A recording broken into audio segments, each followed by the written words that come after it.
Assalamualaikum warahmatullahi wabarakatuh. Kawan-kawan, jumpa lagi dalam mata kuliah kita, Hukum Tata Usaha Negara atau Hukum Administrasi Negara, di mana pada pertemuan video materi kali ini kita akan membahas tentang penyelenggaraan pemerintahan negara ditinjau dari sudut pandang hukum administrasi. Membahas tentang penyelenggaraan pemerintahan negara, maka kita tidak melepaskan diri kita dari pertanyaan apa yang dimaksud dengan pemerintahan itu sendiri. Kawan-kawan bisa dilihat di dalam slide ini ada dua gambar. Yang pertama terkait tentang makna pemerintahan dalam arti luas, dan yang kedua adalah makna pemerintahan dalam arti sempit. Nah, apa yang dimaksud dengan pemerintahan dalam arti luas? Pemerintahan dalam arti luas adalah keseluruhan dari fungsi yang ada di dalam negara. Yang kawan-kawan bisa lihat di sini ada 3 tabel. Pertama tentang kekuasaan eksekutif, kedua kekuasaan legislatif, dan yang ketiga adalah kekuasaan yudikatif, di mana berkaitan dengan eksekutif adalah penyelenggara atau pelaksana dari apa yang sudah diputuskan oleh kekuasaan legislatif melalui peraturan perundang-undangan. Kemudian yudikatif sebagai yaitu kekuasaan yang berkaitan dengan penegakan hukum. Nah, kemudian di dalam tabel satunya lagi tentang pemerintahan dalam arti sempit adalah khusus berkaitan dengan fungsi eksekutif atau badan pelaksana eksekutif, yang dimana di sini diwakili oleh pemerintah dalam artian presiden beserta wakilnya beserta pembantunya para menteri.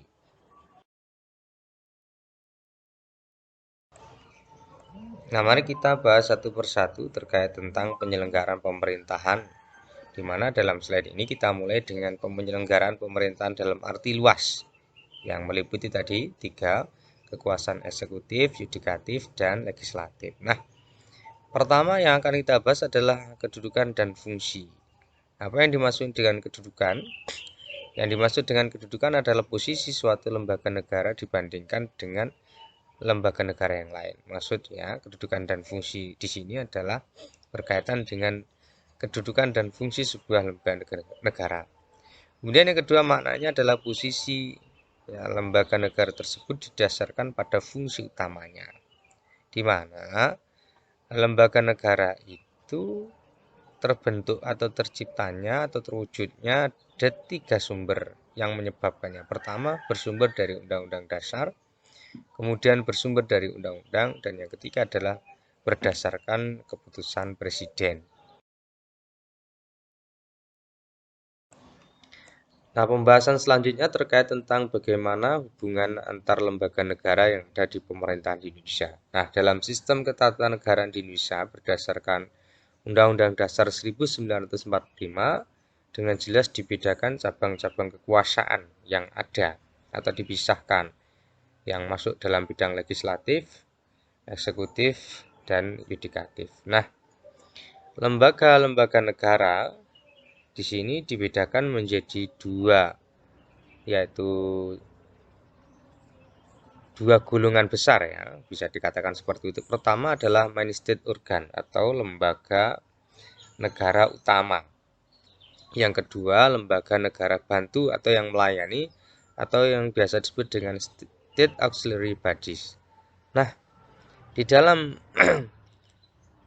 lembaga negara utama, ya, kita lihat di dalam bagan ini ada MPR, di mana di situ juga ada DPR dan DPD, ya, yang menjalankan fungsi legislatif. Kemudian yang kedua presiden dan wakilnya. Ketiga badan pengawas keuangan. Kemudian Mahkamah Agung. Kemudian yang terakhir, adalah Mahkamah Konstitusi. Nah, beberapa lembaga negara tersebut yang terdapat di dalam lingkaran yang atas ini adalah lembaga negara yang terbentuk atau terwujud di dalam Undang-Undang Dasar 1945, di mana hubungan antara satu dan yang lainnya adalah prinsip checks and balance, ya, saling check and balance antara satu lembaga negara dengan satu lembaga negara yang lain di dalam main state organ ini adalah prinsip hubungannya adalah bersifat check and balance. Lalu bagaimana halnya dengan lembaga negara bantu atau state auxiliary body? Nah, lembaga negara bantu ini mempunyai tugas dan fungsi untuk melayani atau membantu terwujudnya tujuan nasional. Nah, kawan-kawan, di dalam sistem pemerintahan di Indonesia ada lebih dari 50-an lembaga negara bantu yang terbentuk, dan jumlah ini diprediksi akan semakin bertambah sesuai dengan dinamika yang terjadi di dalam masyarakat Indonesia. Nah, kita lihat di dalam bulatan-bulatan yang bawah ini adalah pembagian dari asal muasal lembaga negara bantu itu terwujud. Nah, ada yang pertama adalah berdasarkan Undang-Undang Dasar 1945, yaitu misalnya Komisi Pemilihan Umum, itu adalah lembaga negara bantu. Kemudian ada yang berdasarkan dari undang-undang, antara lain Komisi Penyiaran Indonesia dan Badan Perlindungan Konsumen. Kemudian ada juga yang berdasarkan keputusan Presiden, antara lain Komisi Ombudsman Nasional. Nah, ini hubungan antar lembaga yang ada di pemerintah negara Indonesia. Di slide sebelumnya tadi disebutkan tentang lembaga negara utama, yang diantaranya adalah kekuasaan legislatif, di mana terijawantahkan di Indonesia menjadi 3 kamar. Pertama, Majelis Permusyawaratan Rakyat, kedua Dewan Perwakilan Rakyat, kemudian yang ketiga adalah Dewan Perwakilan Daerah. Nah, lembaga legislatif ini biasa disebut juga dengan istilah lembaga perwakilan rakyat. Pada umumnya di dunia ini ada 2 bentuk lembaga perwakilan, atau di negara-negara ini pada umumnya ada 2 bentuk lembaga perwakilan. Yang pertama adalah unikameral atau 1 kamar. Kemudian yang kedua adalah bikameral atau lembaga perwakilan rakyat 2 kamar. Nah, bagaimana di Indonesia? Di Indonesia sendiri setidaknya ada 2 macam setelah dan sebelum amandemen Undang-Undang Dasar 1945. Maksudnya 2 macam, gimana? Ada 2 bentuk yang berbeda yang masing-masing pernah terjadi. Pertama, pra-amandemen itu yang ada digunakan, yaitu bentuknya adalah unikameral atau 1 kamar, di mana imbasnya itu Majelis Permusyawaratan Rakyat menjadi sebuah lembaga negara yang paling tinggi atau tertinggi. Dia menjadi pemegang penuh kedaulatan rakyat. Ini adalah imbas daripada unikameral yang kemudian setelah pasca amandemen ini diganti dengan sistem 2 kamar atau bikameral, yang pada akhirnya menempatkan MPR tidak lagi menjadi lembaga tertinggi negara, melainkan lembaga tinggi negara yang sejajar dengan lembaga-lembaga tinggi negara lainnya.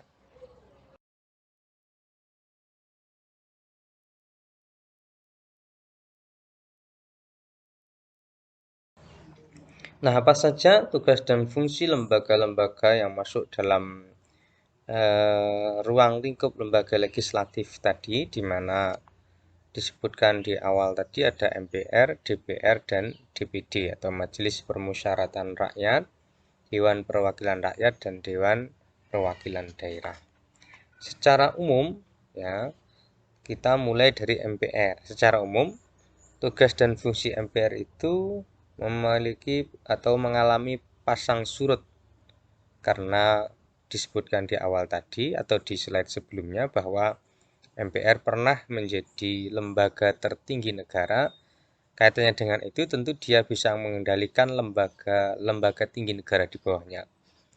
Baik yaitu presiden terutama, DPR dan lain sebagainya. Nah, setelah mengalami amandemen yang keberapa kalinya, mengalami beberapa kali amandemen, maka dapat kita baca di slide ini, di antara tugas dan wewenang yang dimiliki oleh Majelis Permusyawaratan Rakyat, pertama mengubah dan menetapkan Undang-Undang Dasar Negara Republik Indonesia tahun 1945.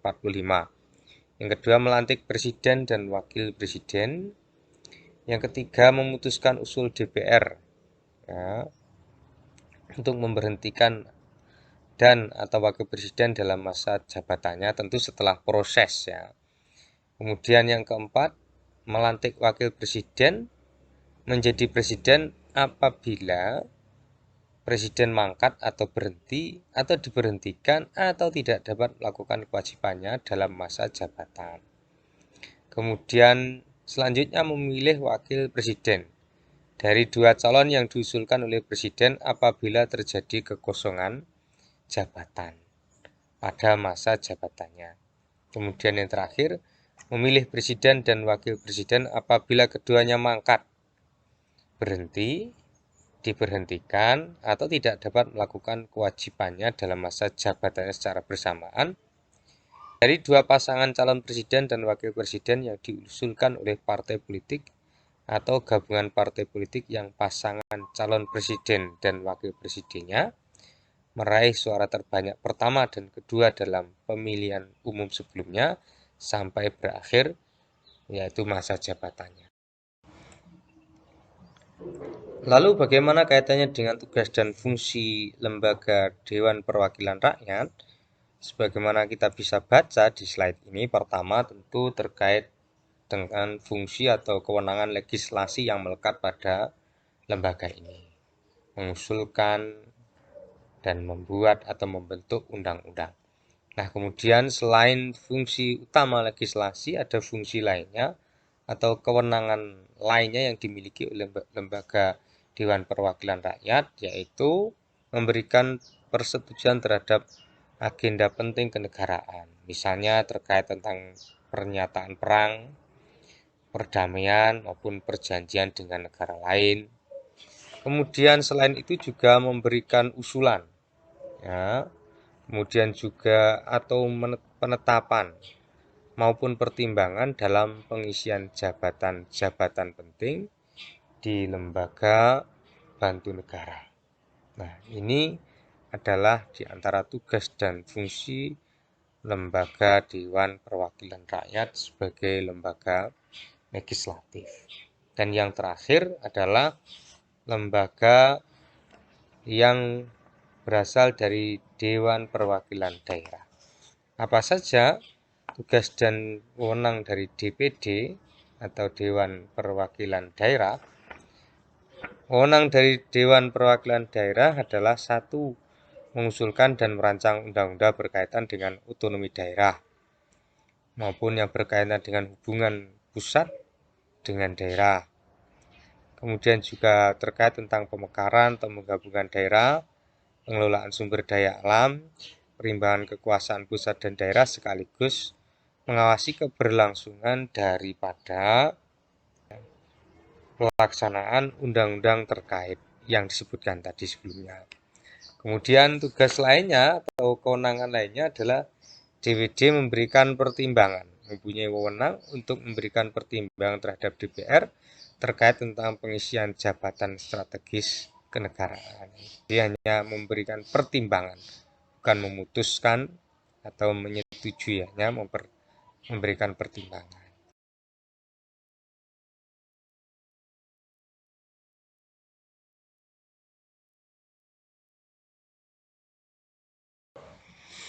Setelah sebelumnya kita membahas terkait tentang kekuasaan legislatif, ada MPR, DPR, DPD, maka pada kesempatan slide ini kita akan membahas terkait tentang kekuasaan yudisial.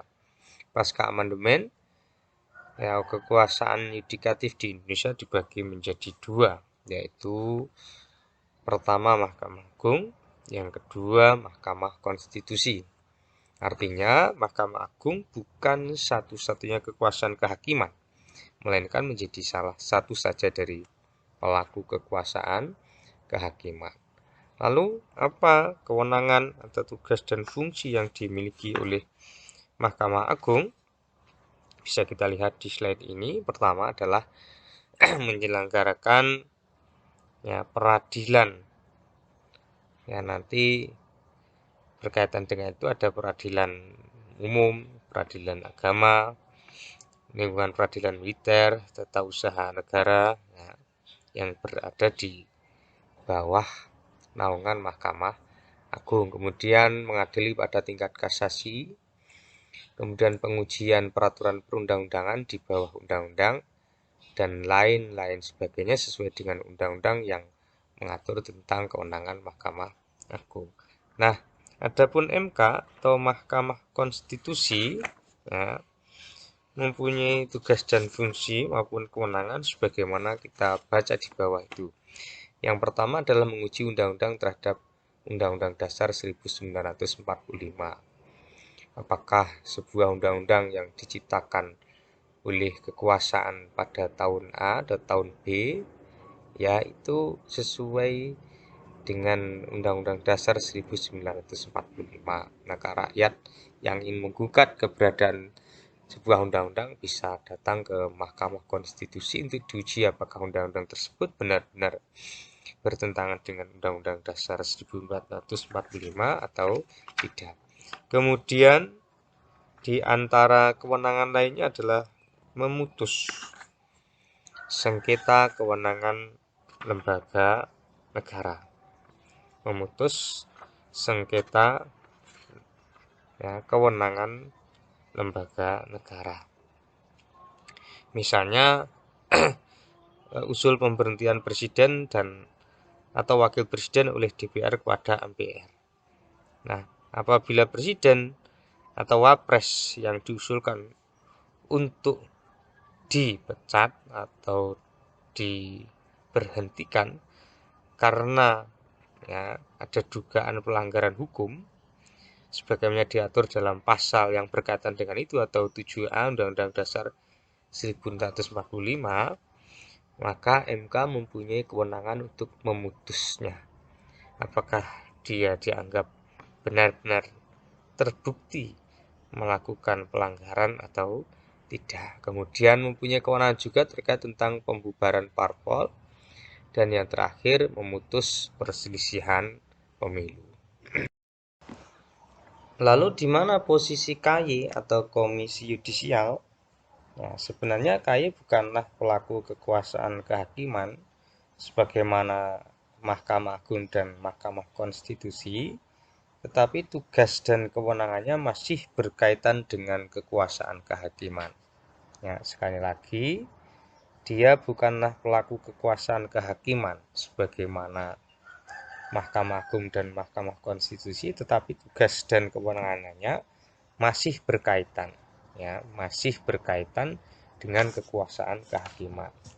Ini dapat dilihat di dalam pasal 24B ayat 1 Undang-Undang Dasar 1945 yang berbunyi, Komisi Yudisial bersifat mandiri yang berwenang mengusulkan pengangkatan Hakim Agung dan mempunyai wewenang lain dalam rangka menjaga dan menegakkan kehormatan, keluhuran martabat serta perilaku hakim. Oleh karenanya, Komisi Yudisial diberi kewenangan dua. Pertama, mengusulkan pengangkatan Hakim Agung kepada DPR, dan yang kedua menegakkan kehormatan dan keluhuran martabat serta menjaga perilaku hakim.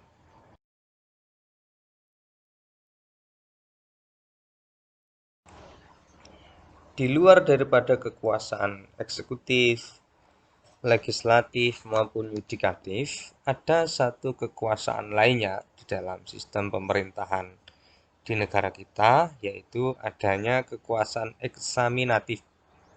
Maksud daripada kekuasaan eksaminatif adalah kekuasaan dalam persoalan pemeriksaan terhadap keuangan negara. Hal ini diatur dalam pasal 23E, 23F, dan 23G Undang-Undang Dasar 1945 pasca amandemen, di mana untuk melaksanakan tugas dan fungsinya BPK berwenang: 1.